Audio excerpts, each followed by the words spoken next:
Join Michael Voris this April as he goes down under to Australia for the Charity with Clarity Tour. Michael will be speaking in Sydney, Melbourne, Adelaide, Canberra, and Wagga Wagga. For all the details, just go to the link. Pushing condoms and contraceptives is no secret. We'll have the latest from the Archdiocese of San Francisco. Planned Parenthood is going for the cure, causing women's health care to suffer in the bargain. And a now liberal paper of record in the United States says cohabitation is harmful.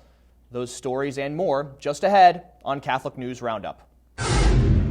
Catholic News Roundup is brought to you in part by PewSitter.com, your online Catholic newspaper for the third millennium, CatholicMediaCoalition.org, in line with the Church, online with the world. And TheAmericanCatholic.com, politics and culture from a Catholic perspective.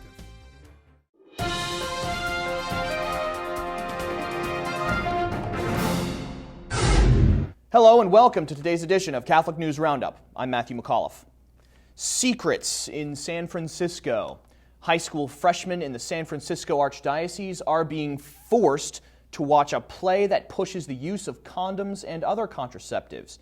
The production, called Secrets, about a boy who finds out that he is HIV positive after intercourse, is making the rounds again after media criticism for its presence in Catholic schools in 2009.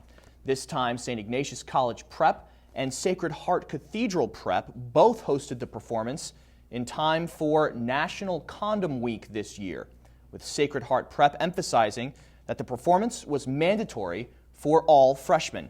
The play, Secrets, was written by a lesbian activist, Patricia Luffrey, who has written several other so-called educational plays about sex that are circulating the world and corrupting youth. Komen's corrupted cure. Komen for the Cure is going back to funding Planned Parenthood and will be funding about as many locations as they did last year.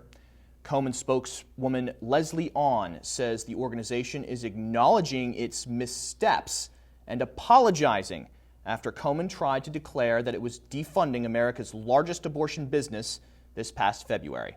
Komen will fund 17 Planned Parenthood locations this year, and Planned Parenthood officials in different locations say that the controversy between the two organizations has actually strengthened their ties.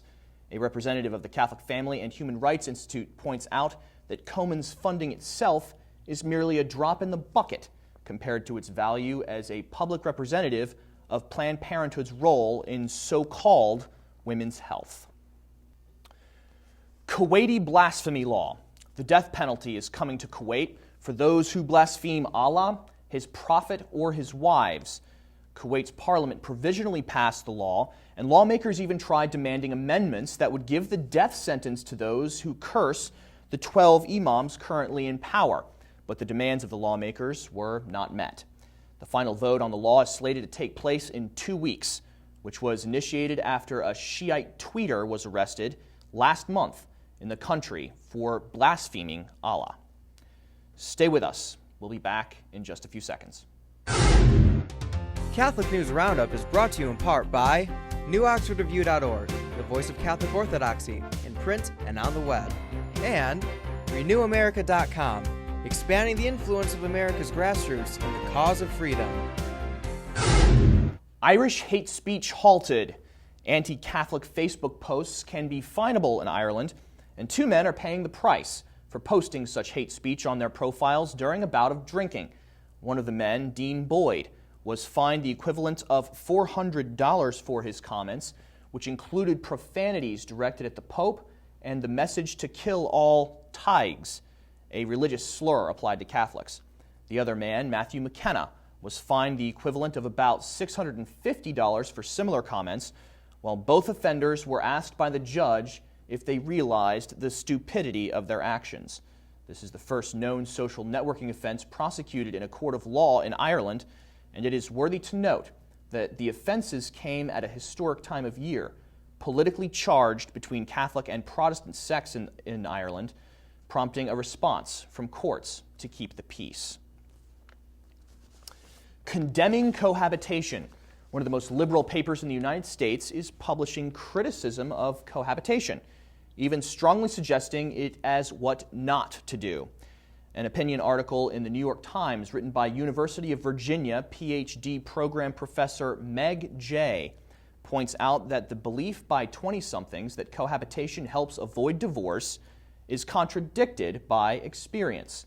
Despite cohabitation's 1,500% increase in the past 50 years, young couples have not learned that cohabiting before marriage makes for dissatisfaction after tying the knot, promoting an increase in the couple's likelihood to divorce.